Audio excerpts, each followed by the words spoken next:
The Caribbean Financial Action Task Force on May 27 was scheduled to review Guyana's compliance in terms of recommendations made with regards to the anti-money laundering and countering the financing of terrorism law.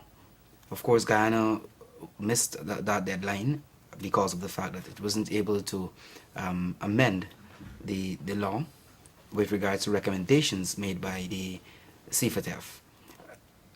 Guyana was represented at that May 27 meeting by the Honorable Anil Nandalal, Minister of Legal Affairs and Attorney General. Minister Nandalal, welcome to this discussion. Thank you very much.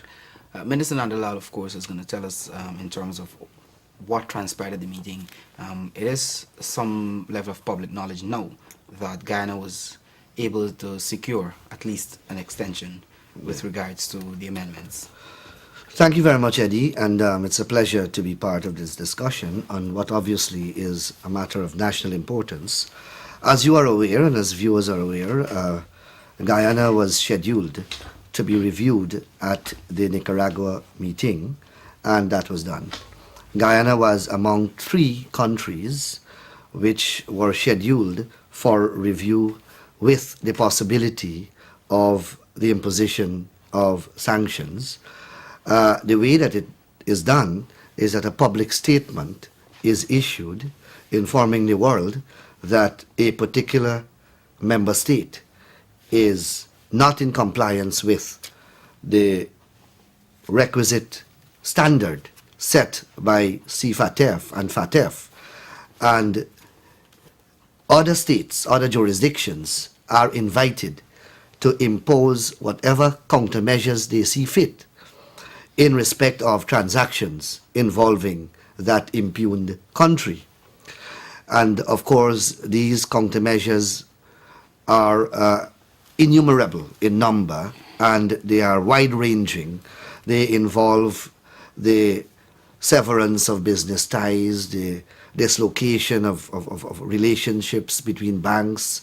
They involve in really a presumption, actually, that monies emanating from the state of Guyana are presumed to be monies generated by money laundering activities or activities in relation to terrorism.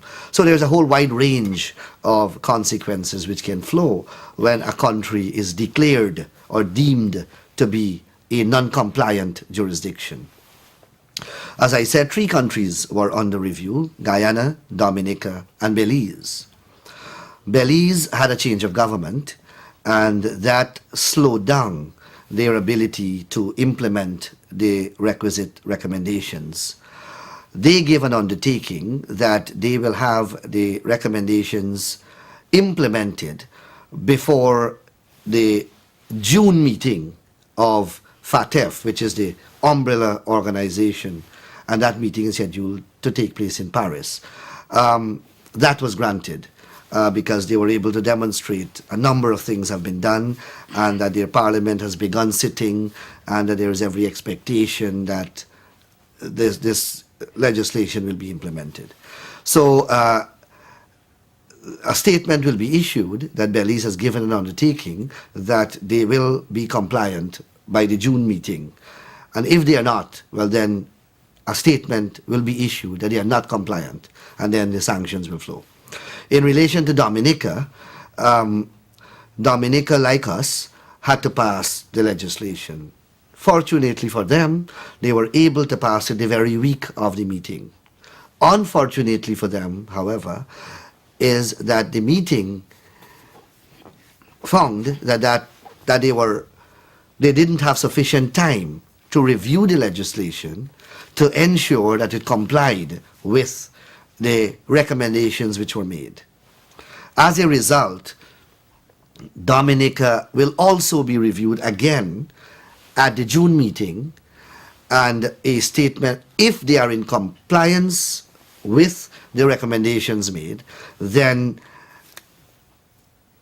a statement will be issued absolving them. If they are not compliant, then that whatever they need to do more will be pointed out to them, and they will have to be reviewed again in the November meeting. Guyana's position was reviewed extensively. We presented the case for Guyana. I explained all the progress which we have made, both legislation-wise and outside of legislation, because all the recommendations do not concern legislative enactment alone. Other recommendations had to be effected which had nothing to do with the passage of legislation. We did well in that category because we had implemented most of those recommendations. They included the submission of reports on a semi-annual basis since 2011. That has been done. They included the establishment of a supervisory authority in respect of a host of agencies operating in the financial sector, including but not limited to financial institutions, money transfer businesses, credit unions, and businesses operating in that sector or sphere of activities. But in their assessment report, the CFATF themselves recognized that 90 or more percent of their recommendations include or would be captured by legislative changes, and hence that bill was crafted. That bill, I must point out, captured recommendations that were not made only in March, but recommendations which were made prior to March over a period of time. It was felt, and the CFATF people recognized the prudence of this course of action, that rather than do piecemeal legislative changes, that all the recommendations which would involve legislative changes be captured in a singular compendium, and that so that we have one bill capturing all the recommendations made over a period of time, and we try to get that bill implemented. That, of course, was reported, that the bill was laid on the 22nd of April, 24th of April rather, and was read a first time, and it was read a second time on the 7th of May, and that the government argued vehemently that the bill must proceed swiftly through the House, but unfortunately, the government does not enjoy the majority in the House, and the configuration of the National Assembly was explained, and it was further explained that a motion was moved from the floor by the opposition that the bill be transmitted to a select committee for consideration. It was also outlined that the government argued against this course of action, pointing out that though this may be a prudent course in the ordinary course of things, that on this occasion we had the exigencies of a time constraint to consider, and that the resort to a select committee, based upon our practical and real experience, would invariably violate that time frame and inevitably violate that time frame. Of course, our pleas and argumentations were ignored, and a vote was taken, and it was sent to select committee. We further explained that at select committee, every effort was made to expedite the hearing, the consideration of the bill, but this could not have been done because of the interventions which the opposition continued to make at the select committee. They requested a host of documents, all of which were supplied, that they requested that advertisements be placed in the national newspapers calling upon interested persons or entities to make submissions in writing to the committee. That was done. They asked for more time to consider this matter.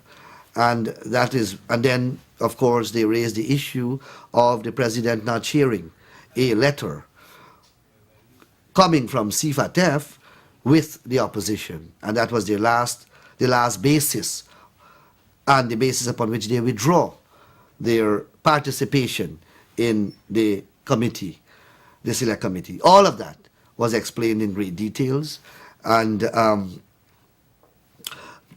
it was also explained that even in the House, when we had the last sitting before I left for the meeting, which I believe is a sitting of the 22nd, because we had anticipated that at that sitting we would have, or rather a possibility still existed for us to pass the bill. I explained that the president himself utilized a mechanism which is available in our parliament to render a message to the National Assembly. I explained that, this is a historical device which no one really can remember when it was used, and therefore one would expect that it is only utilized in respect of matters of exceptional importance, and this, by every account, must be considered as a matter of paramount and exceptional importance. And the president utilized this mechanism to issue a special plea to the National Assembly to consider the bill and pass it before the meeting. Of course, that plea again fell on deaf ears, and all of that was reported. In the final analysis, I believe it was appreciated that the government has expended a tremendous amount of effort to pass the legislation. What weighed heavily in Guyana's favor also is the perception that the high-level team got when they visited Guyana, that is in March, that they got the distinct impression that the government was totally committed to the implementation of these recommendations, because every officer whom they wish to meet with were made available to them. These included the head of the Presidential Secretariat and Secretary of Cabinet, the Minister of Finance, the Attorney General, the government of the Central Bank, and a host of other persons whom they wanted to meet. All these persons were made available to them and met with them. Also, what was significant is that we had given a commitment then that though the matter did not go to Cabinet, that we had given a commitment that it would be taken to Cabinet on or before the 30th of April. We not only took it to Cabinet, but we laid it in the Parliament on the 24th of April, before that deadline. So all those matters were taken into account, and they were weighed in favor of Guyana. What we couldn't change was the role of the opposition, and the fact that the opposition was responsible for us not making the deadline.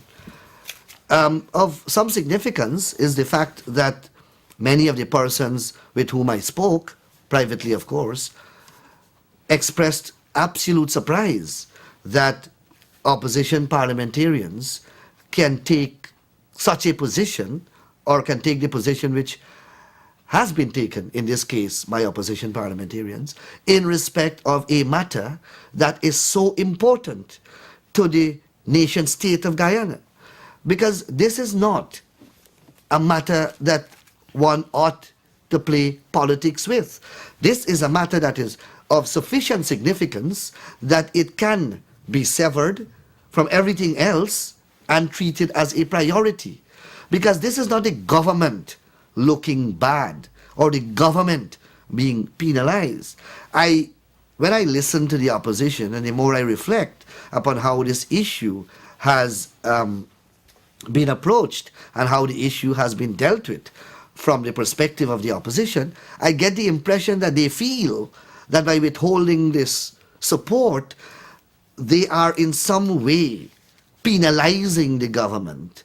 And that is an absolute misconception. If we are unable to meet the November deadline, and I'm going to deal with that November deadline shortly, then it has nothing to do with the government per se. Sanctions are not going to be imposed on government ministers or the government as a collective entity. Penalties are going to be imposed on Guyana and the transactions which are emanating from Guyana, and that include transactions that touch and concern every single Guyanese. So I don't know how and from what perspective and through what prism the opposition is taking this position that they are going to bargain with the government. If you don't give me this, I'm not going to give you that.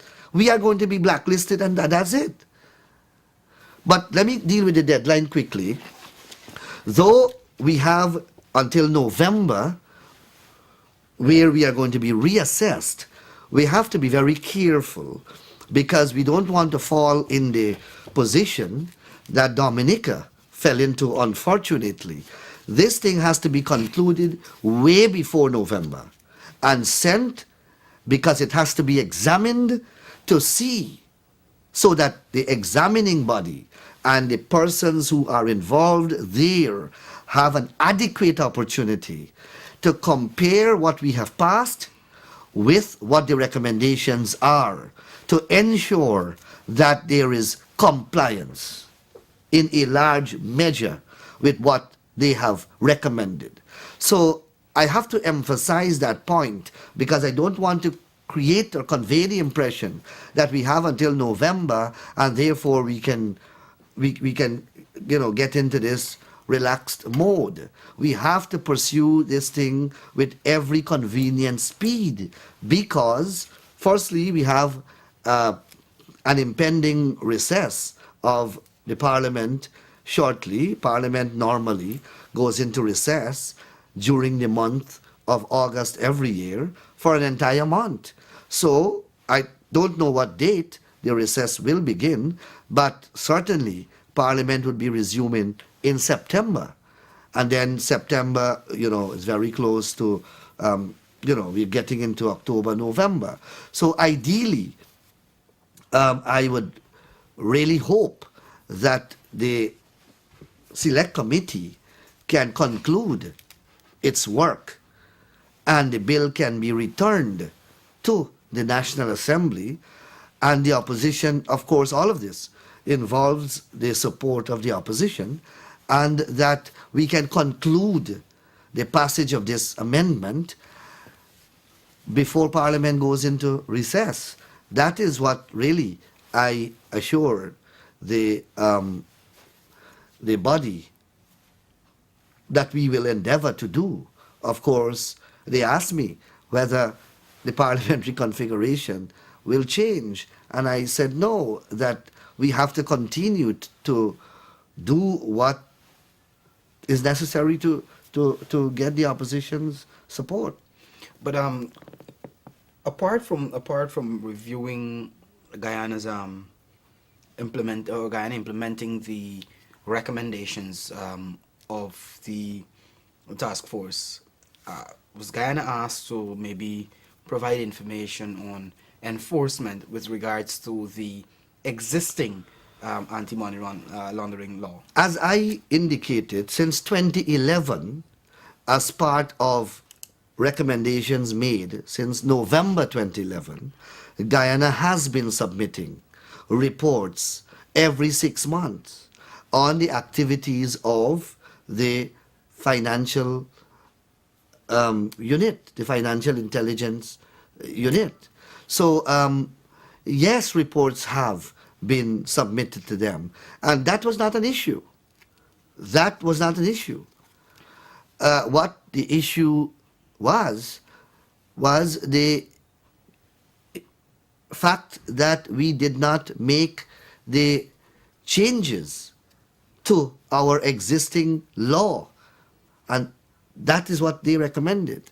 Now, I ask you that because at least one member of the diplomatic community would have said amending the anti-money laundering and countering the financing of terrorism law would not have helped Guyana in any way from being blacklisted, because the issue of enforcement and even issues of prosecution and so forth may have contributed in some way to the blacklisting. Your response to that? Well, I don't know whether you are paraphrasing the person accurately, but having been part of this engagement for some time now, that is not an issue that was raised. Now, I am not for one moment saying that enforcement and the prosecution of persons whom are suspected to be involved in money laundering and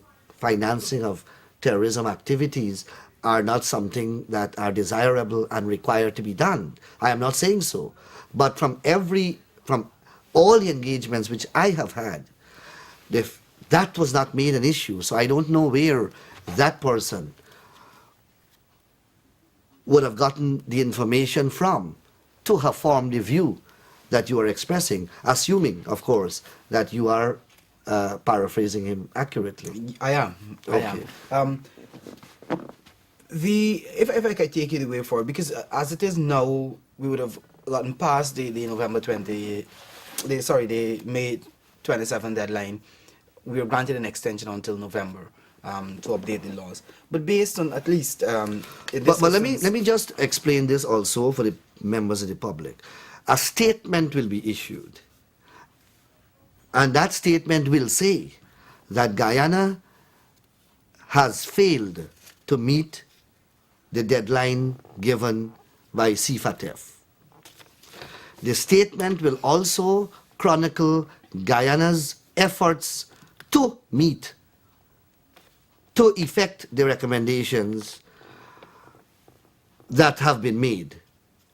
And in essence, the statement will say that all countries should withhold the imposition of countermeasures against Guyana until Guyana is assessed again in November to see whether Guyana has complied this time with the recommendations, and if by that time we have not complied with the recommendations made, and by that time if we have not passed the legislation, then at that November meeting a statement will be issued calling upon states to issue the sanctions against Guyana. Yeah, well, the answer change is saying that it is hoping that the Guyana delegation at the meeting in Nicaragua could have will be able to provide a report as it relates to what transpired here. I figure your explanation to somewhat would have captured to some extent that. The other issue that this particular political party would have raised is the issue of, and if I could paraphrase maybe what was said, that while reform and enacting and amending the laws are important, they too would have raised the issue of enforcement, and they spoke about the protecting legitimate businesses and so forth, and whether the financial intelligence unit would have implemented some of this, the recommendations, including the one that deals with banks, for example, having established multiple proof of identity of account holders, so as to create firewalls, and so forth. Could you say again whether those other recommendations, apart from the over 90%, which focus directly on legislative changes, could you say There are, look, the principal act which this amendment seeks to alter, it's a huge act, and it has a whole host of obligations which it imposes on institutions which fall under the purview of that act. And the recommendation, the provisions of that act include a host of requirements which banks must satisfy in relation to customers that they are dealing with. As far as I am aware, banks have been complying, and that is why banks and all the institutions which fall under the purview of the legislation have been required to submit reports annually to the Financial Intelligence Unit, and those reports have been submitted. These sets of amendments, which are before the Select Committee, also address those very matters, seeking to strengthen and to tighten many, many issues, including the identity, the proof of address, and how do you verify the identity of a person.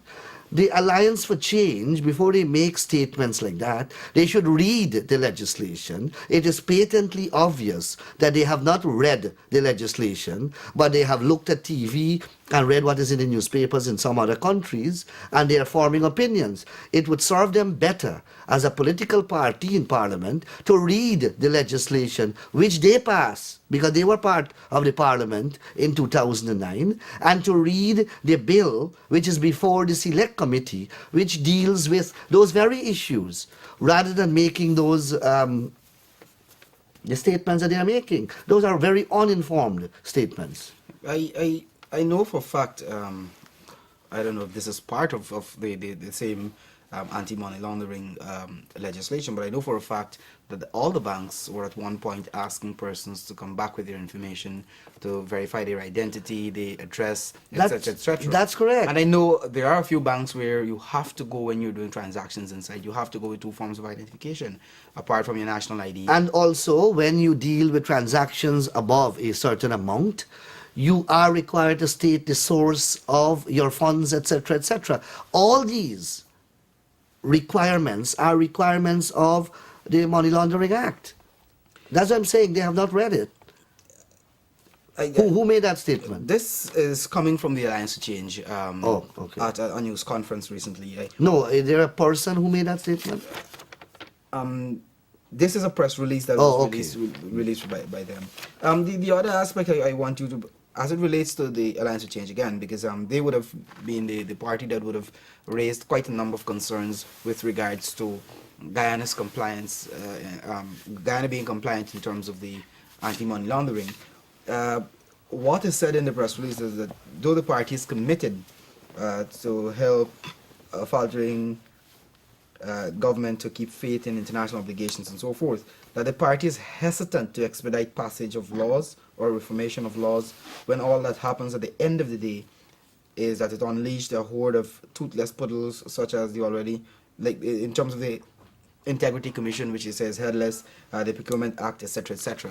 Again, that is is an indication that the November deadline too may not be met. There are two comments I want to make in respect of that statement. One is that it is uninformed and uninitiated again, because clearly the person who wrote that or said that, that person has not read either the Principal Act or the amendments, because any cursory and peripheral examination of either pieces of legislation would lend to the indisputable conclusion that there is a plenitude of power reposed in the financial unit to deal with a whole host of the very issues that they are speaking about. And what we are seeking to do is to expand those powers and to tighten the matter. Because, look, this is not the first set of amendments which we will have to do. This thing is an ongoing thing. It's an ongoing examination that you are on. Crime is changing.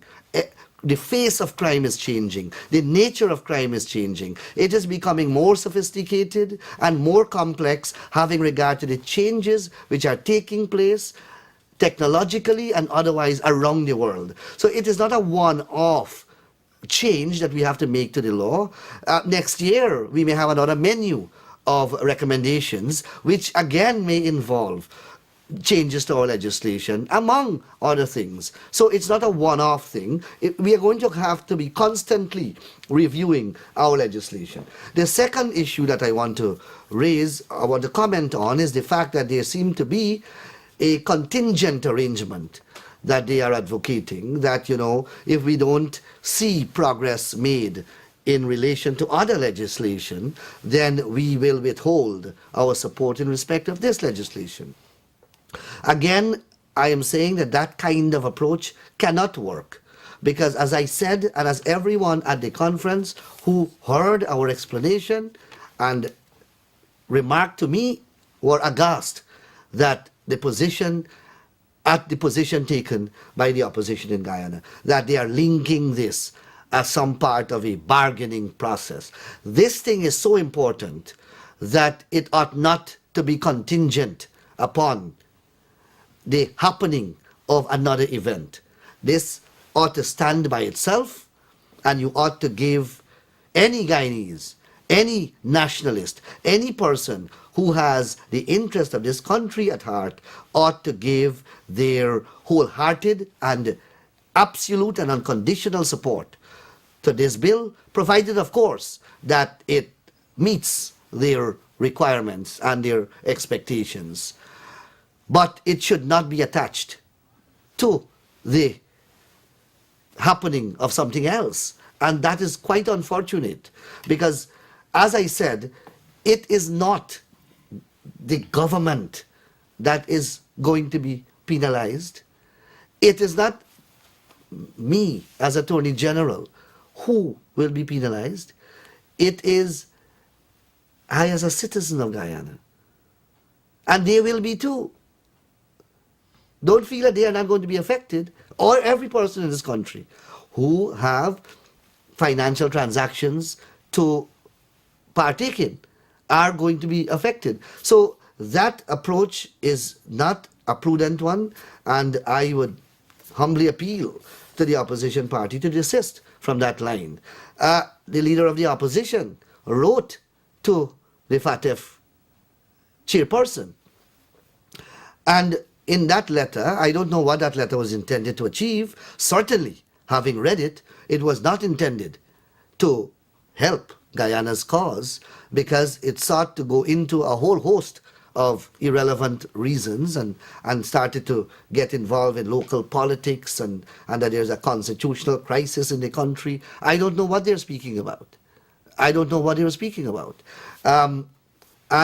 But fundamentally, the letter omits to give a commitment that they will support the passage of this bill. What the letter says is that the majority in the parliament, I presume that the leader of the opposition was speaking for the Alliance for Change as well, the majority in the parliament remains open to consider the recommendations.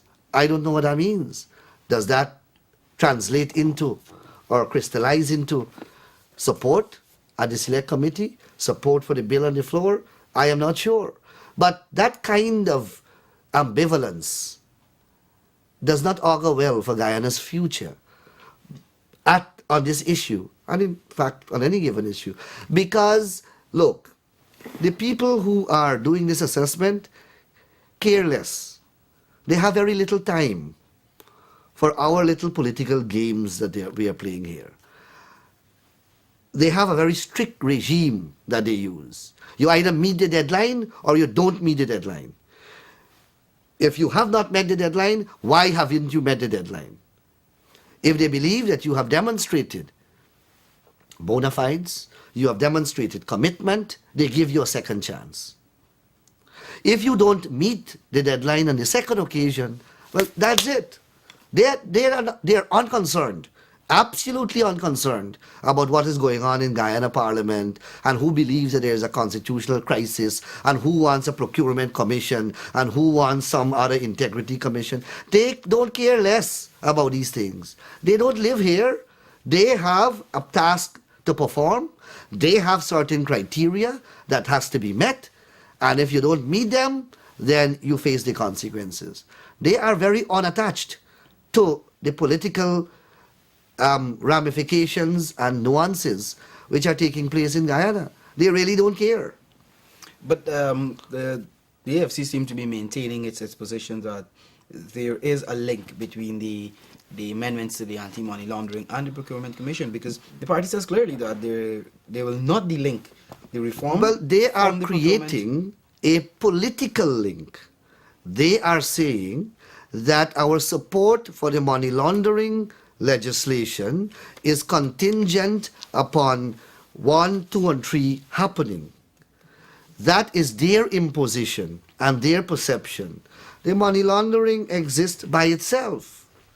And if it is that they want to go down that road and compromise is not arrived at in relation to the others, and they withhold support here in relation to the money laundering, well, then Guyana will have to face the sanctions. It's as simple as that.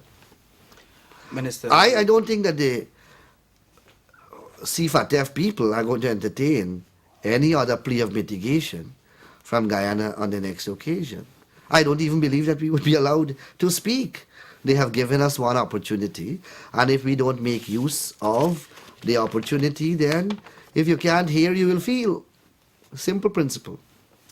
Minister, we were quickly running out of time. Your closing comments with regards to the Once amendments to the again, I wish to reiterate that the government is absolutely committed to ensure that this legislation is enacted. The government commitment is based upon the fact that this is important for every single Guyanese, irrespective of which side of the political divide you may stand, that this is important for our country, this is important for investments, this is important for our banking sector, this is important for our financial sector, and indeed and in fact, this is important from almost every perspective. Because we live in a global world, we are engaged in trade, we have treaty obligations, and all these things now are interconnected. And therefore, this thing is vital. And therefore, the government see this as important because it affects the life of every single Guyanese. And as a government, we will do everything that we can possibly do. And we will continue to appeal and to work with the opposition to get this thing done. But the reality is that us by ourselves cannot do it. And therefore, I wish to take this opportunity to again reiterate to the opposition and appeal to the opposition that this is not a matter to play politics with. There are many, many issues. There are many legislation that will come to the parliament that you can play politics with and you can use to extract things from the government in this bargaining exercise that the opposition wishes to embark upon. This is simply not the forum, this is simply not the occasion, this is simply not the type of issue that type of engagement should be embarked upon. This is most important, and therefore we have to put our country's interest first. We have to put our people's welfare first. That is what we are supposed to do as parliamentarians, not persecuting and prosecuting partisan political interest. If partisan political interest collides with the national interest, then the national interest prevails, because that is what the people of this country want, and that is the obligation we owe to the people of this country. That is the mandate that they have given us in the parliament, not to engage in other matters, but to act always in their best interest and in the best interest of Guyana. Minister Nandalal, I want to thank you very much for joining me this evening in this discussion. And of course, I want to thank you very much for joining me. Have a good rest of the night.